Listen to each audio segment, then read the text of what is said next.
warming is a contentious issue and one which cuts across many academic disciplines.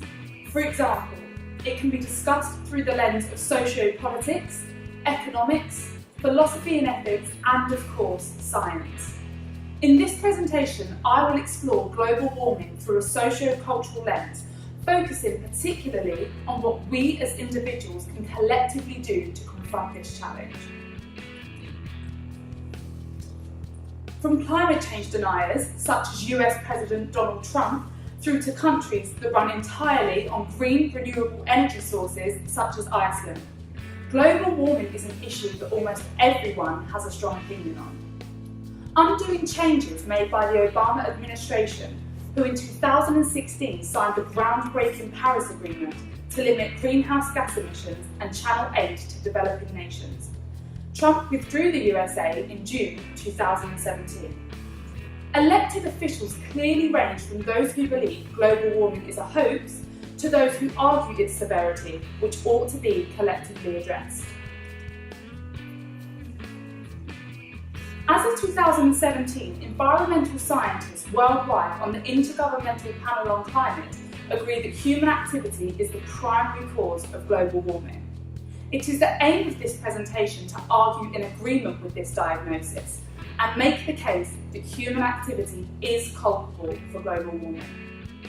I will begin by examining the most forceful counter-argument, that global warming is a natural phenomenon which would occur and in fact has occurred in the past without any human involvement. I will then go on to argue that whilst there is some truth to this counterclaim, it does not ultimately withstand scrutiny, and that there is much empirical evidence to suggest that human activity has had a markedly disastrous effect upon the planet's climate.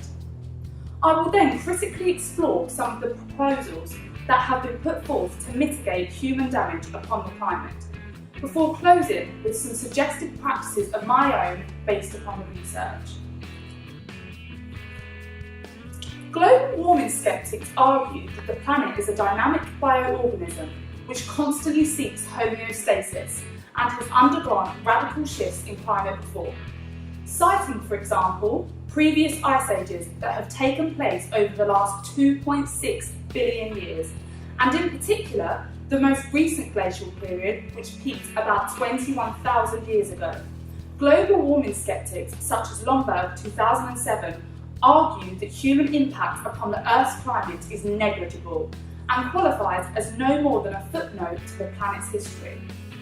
Further countering the claim that human activity is to blame for global warming, many skeptics argue that methane, which is a far more active greenhouse gas than carbon dioxide, for example, contributes significant damage to the environment and did as much before the emergence of humanity. Produced through animal digestion and manure, according to a study conducted by NASA, molecule for molecule, methane is much more toxic than human-made greenhouse gases. In spite of these counter-arguments, there is a wealth of empirical data to suggest that the increase in human population, which has grown at an exponential rate during the 20th century, is correlative with global warming. According to the Intergovernmental Panel on Climate, the average temperature of Earth increased between 0.4 to 0.8 degrees Celsius over the past century.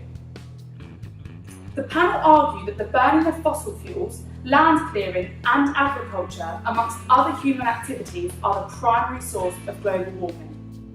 This marked increase has coincided with a rise in population and industrialisation, on a scale unparalleled by any previous generation in humanity's relatively short time on Earth. Human population has more than quadrupled from 1.6 billion in 1900 to 7.4 billion in 2017. Whilst population growth has slowed since the 1960s, conservative forecasts by the Intergovernmental Panel on Climate still predict that average temperatures on Earth are likely to increase by anything between 1.8 to 5.8 degrees Celsius by the year 2100. Even with population rates slowing, what hasn't slowed since the 1960s, but rather boomed to an unprecedented degree, are the levels of consumption and waste taking place globally. With developing economies such as China and India catching up to the USA in terms of consumption per capita, a marked increase in commerce and industrialisation has resulted in larger carbon footprints as well as landfills. The beef industry is but a part of this process, with an increase in consumption matched by greater production in order to keep prices competitive. This in turn impacts upon the level of methane within the environment.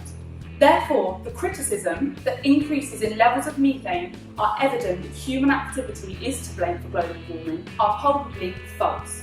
Rather, it is clear that lifestyle choices and rampant consumption are in large part to blame for global warming. It has been argued that human activity is the primary culprit in terms of contributing to global warming, be it directly through population growth and industrialisation, or indirectly through the beef industry, for example.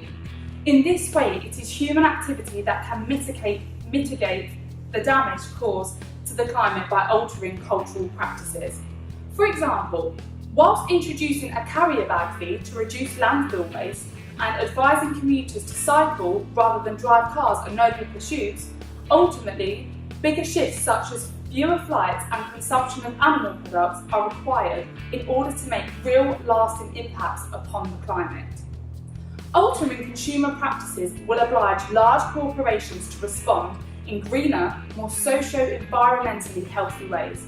For example, if the fallout from Morgan Spurlock's 2004 Super Size Me was McDonald's becoming more ethical and providing healthy alternatives to animal products, then perhaps, for example, Al Gore's 2006 and 2017's Inconvenient Truth documentaries can spark a change in social practices such as fewer flights and greener energy production globally.